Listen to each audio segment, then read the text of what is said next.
તો આપણે કેમ રાત્રિ ભોજનમાં બેસીને એને પ્રેમથી એની સાથે વાતો ના કરી શકીએ? તમને હમણાં પૂછ્યું કે આઈપીએલના 5 પ્લેયર્સનું મને નામ આપો, તમે 10નું આપશો. તમને કહું કે બોલિવૂડના મને 10 નામ આપો, તમે 20 આપશો. એની સાથે મારે કોઈ ઝઘડો નથી.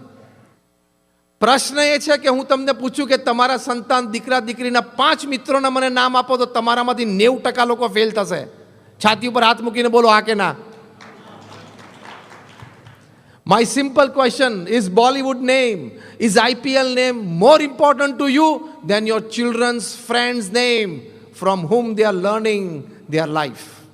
અગત્યનું કોણ છે તમારી માટે? પેલું તમને યાદ ન રાખે એવું નથી કહેતો. શોખ હોય, માહિતીની દ્રષ્ટિએ એક જાગૃત નાગરિક તરીકે આપણે બધું જ ધ્યાન રાખીએ અને બધું જ જાણીએ, એની ના નથી. પણ આ તો ખબર હોવી જોઈએ કે નહીં? પછી ખબર પડે કે મારો દીકરો કે દીકરી 15 વર્ષના 14 વર્ષના ડ્રગ એડિક્ટ થઈ ગયા.